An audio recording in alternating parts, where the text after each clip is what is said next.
E na nossa bancada de entrevista, seguimos agora com Celso Cardoso. Obrigado, Luciana. Boa tarde. Eu converso agora com o cientista político Magno Cal e diretor executivo do Livres. Boa noite, Magno. Seja bem-vindo à Hora do Voto. Boa noite, Celso. Obrigado pelo convite.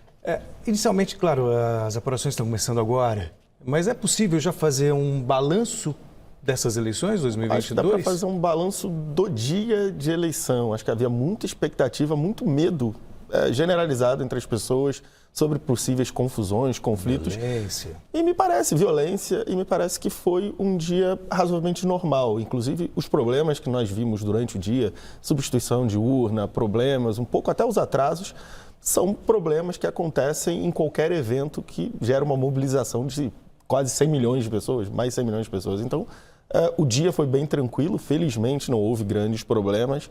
Vamos esperar que os próximos momentos desse dia sejam também tranquilos, já que a gente vai conhecendo os números da apuração hoje com muita velocidade, né? Relativamente cedo. E o que chama a atenção, porque nesse ano, nessas eleições, não tivemos boca de urna. Isso. Então, a gente tem como referência as últimas pesquisas que davam para presidente, Lula com 50%, tem a margem de erro.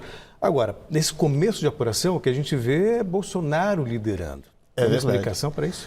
Tem uma explicação. Primeiro, que as pesquisas são feitas por recortes da população, né? É uma simulação da população geral. E os números que chegam para a gente, os números não são computados igualmente de todas as urnas, né? Vem de regiões diferentes, então... Tem muita apuração pela frente ainda. Tem muita apuração pela frente, a gente está a 0,6, se não me engano ainda, dos votos para a presidência. É importante lembrar que esses votos vêm de forma descoordenada, então às vezes vem de uma região ou de outra, em lugares geograficamente distantes do Brasil, e que costuma acontecer mudanças durante o período de apuração. Então, não é sinal de que as pesquisas estavam erradas. Eu acho que o caso talvez mais icônico que temos de memória, em 2014, o Aécio Neves passa boa parte da apuração à frente da Dilma e no final a Dilma ultrapassa, confirmando as pesquisas. E é muito cedo ainda para a gente ter alguma ideia sobre a apuração. Eu me lembro de muito lá atrás, da Erundina também surpreendendo todo mundo em São Paulo, quando o Jânio Quadros era o líder das pesquisas. Ainda mais atrás temos no Rio uma apuração histórica do Brizola contra o Moreira Franco, se não me engano, em 1982, que teve um grande escândalo, o problema da totalização. Em virtude disso, né? Antigamente as apurações demoravam dias e dias e as parciais nem sempre refletem a verdade. Agora, eu queria tratar de você sobre um tema. Em 2018, havia daquelas eleições, uma perspectiva e uma busca pelo novo, pela novidade. Muitos outsiders, inclusive, navegando bem, trafegando bem na política.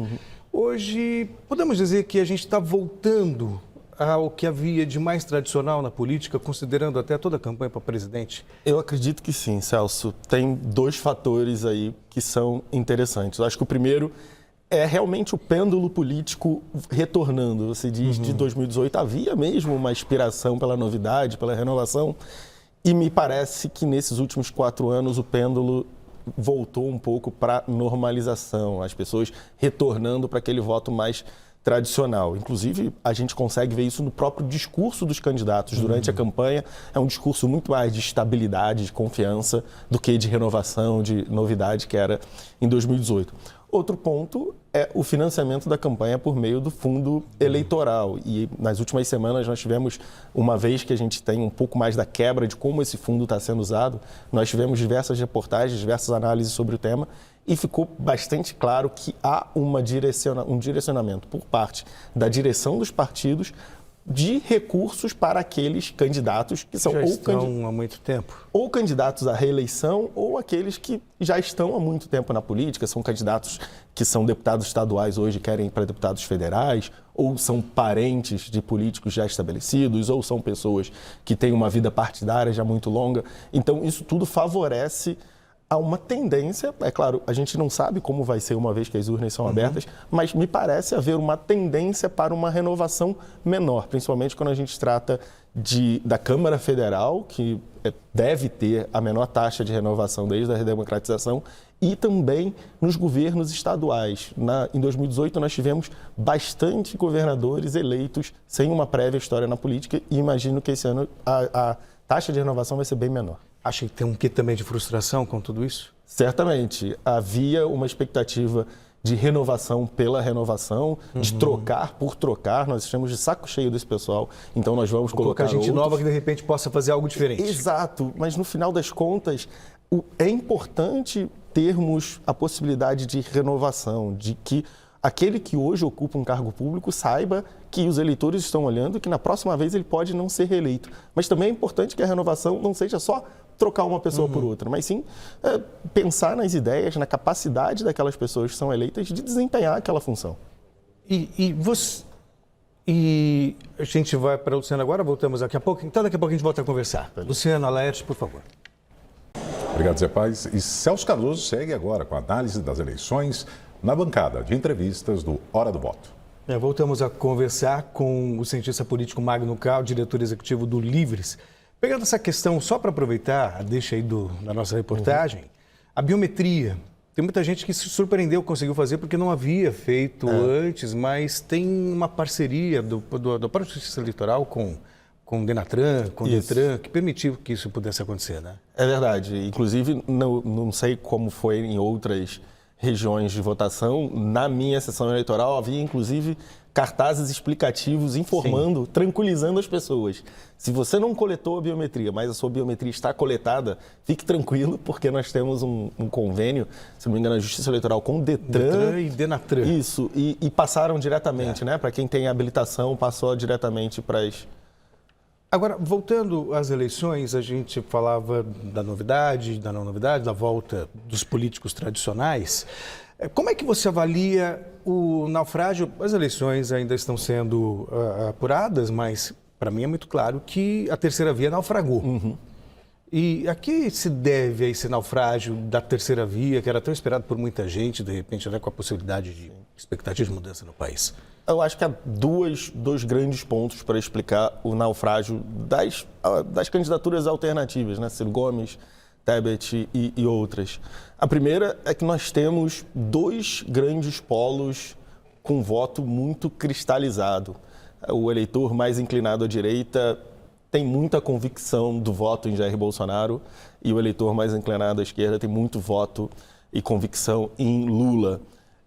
E o medo, o temor do oposto faz com que a fidelização dos eleitores nesses dois pontos seja ainda mais forte do que seria numa eleição normal. Que polariza muito mais. Exato. E tem uma questão que, para os dois que estão disputando, para Lula e Bolsonaro, não é ruim. Né? Não é ruim aumentar o medo do meu adversário, porque isso cristaliza o voto em mim. E nesse momento...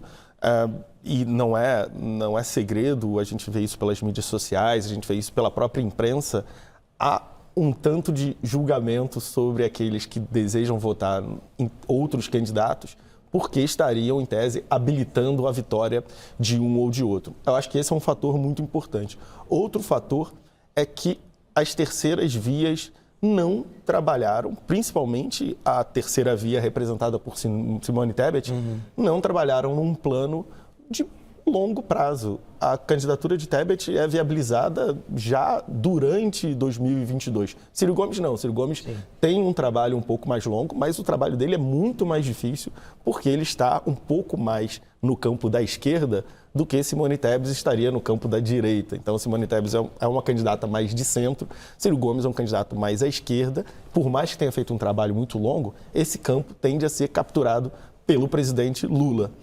Simone Tebet não compartilha tantos eleitores com o Bolsonaro, então consegue mais ou menos viabilizar uma candidatura que vem numa crescente nas últimas semanas, mas mesmo assim, uma candidatura muito recente, teve muito pouco tempo de amadurecimento. Mas podemos dizer que nessa, digamos, briga da terceira via, o Ciro Gomes foi quem mais perdeu, talvez sinalize, ele mesmo admitiu que talvez abandone a política se não vencer as eleições, enquanto a Simone Tebet, ela ganhou um reconhecimento nacional que ela não tinha e futuramente ela pode vislumbrar outras possibilidades no mundo político? É verdade. Ciro trabalhou em sua campanha, não apenas foi candidato a presidente outras vezes, foi ministro, foi governador, mas trabalhou em sua campanha durante muito tempo.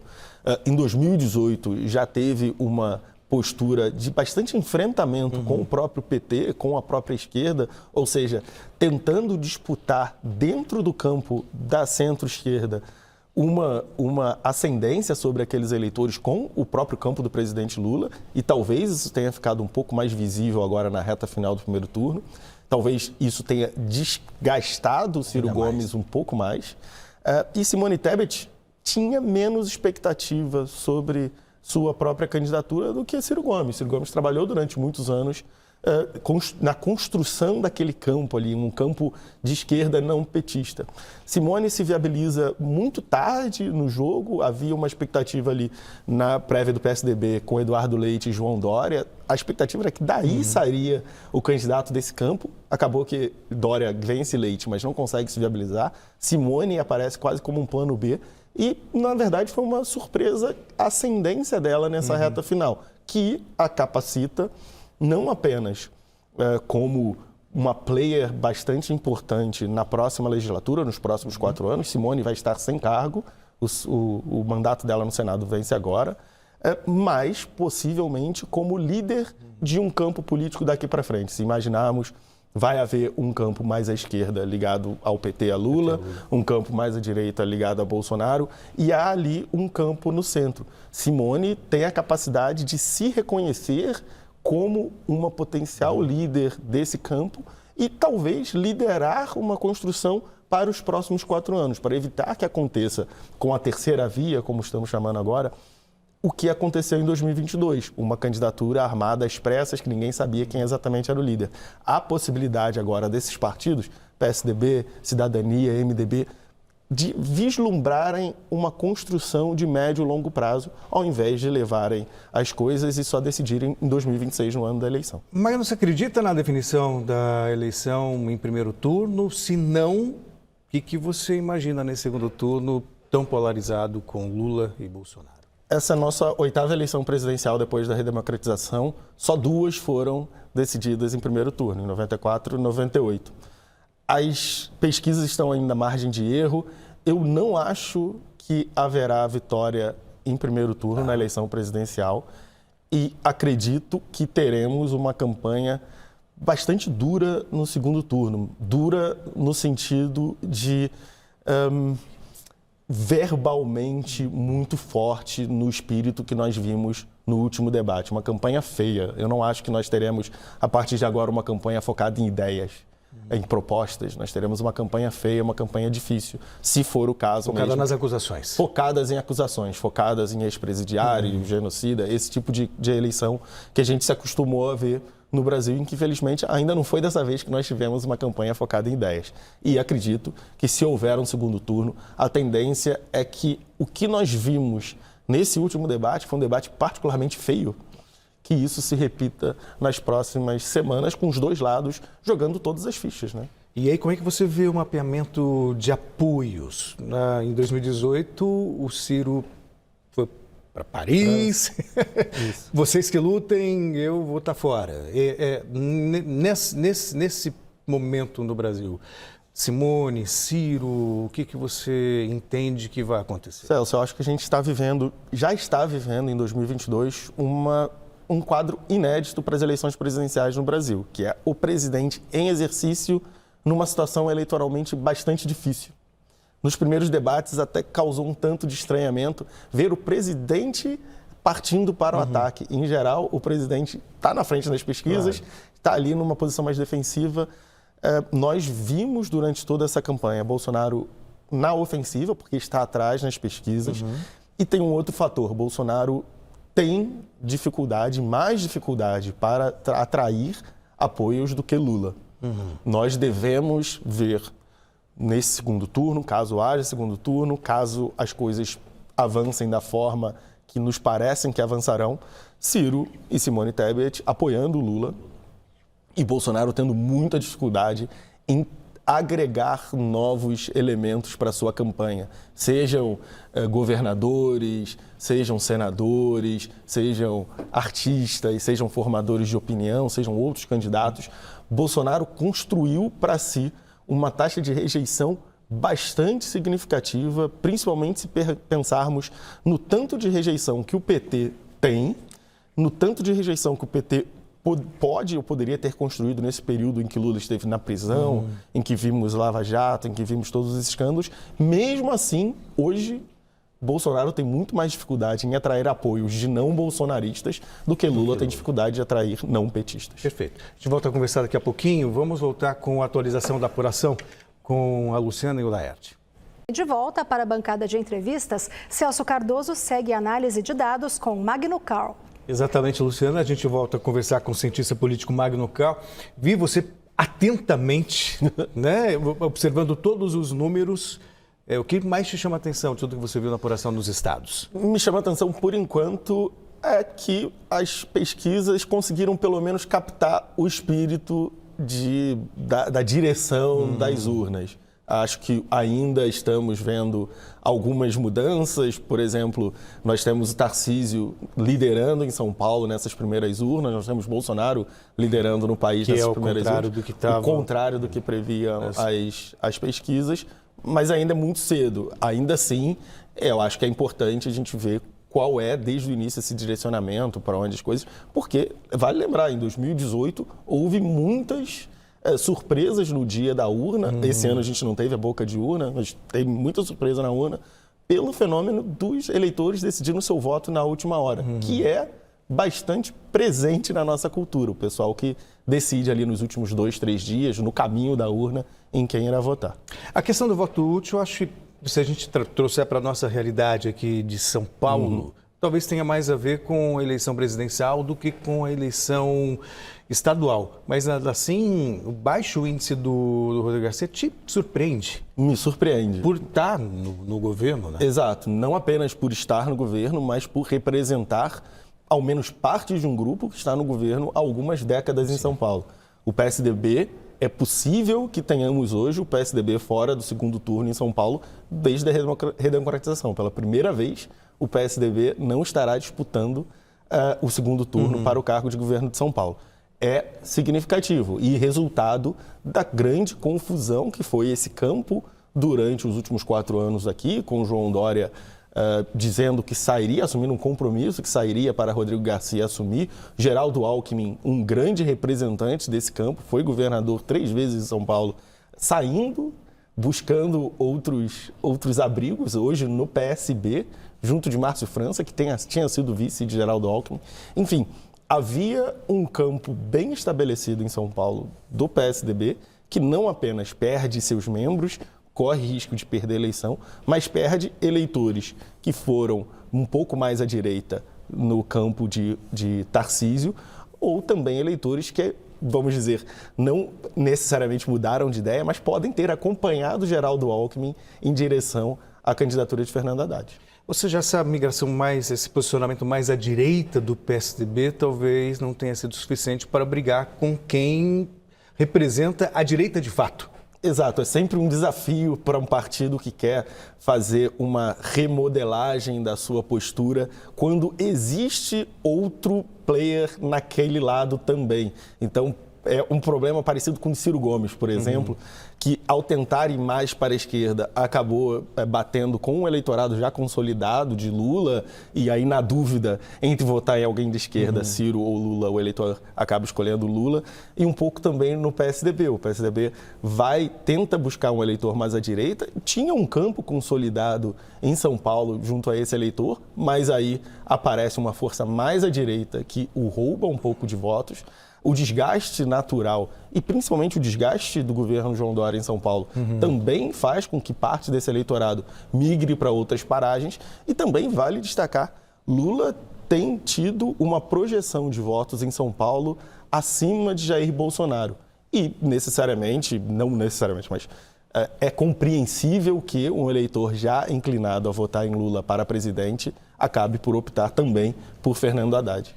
Mas não tem como não falar sobre o PSDB agora, justamente veio à tona esses números do estado de São Paulo, você falou do Dória, o PSDB que sempre foi protagonista nos últimos 30 anos, talvez, nas eleições para presidente em todo o país. O que vai restar do PSDB depois dessas eleições? Muito pouco. O PSDB tem algumas boas alternativas no Rio Grande do Sul, com Eduardo Leite, em Pernambuco com Raquel Lira.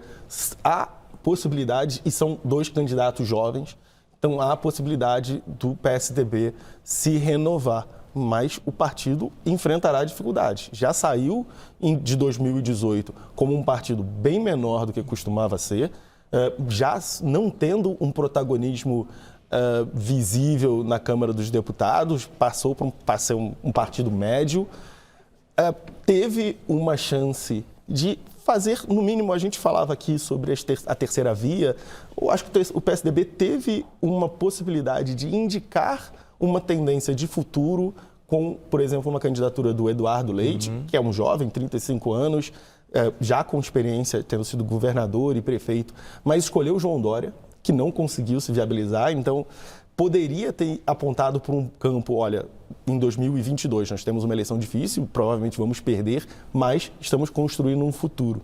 No final das contas, o PSDB não indicou nenhum dos dois. Não foi com um político tradicional forte para afirmar a marca do partido, não foi com um jovem que poderia abrir novas portas, acabou ficando apenas com a indicação da vice de Simone Tebet, que por si se viabiliza, não como um campo, mas Simone Tebet vira um nome nacional. Para o PSDB, pouca coisa vai restar depois dessas eleições.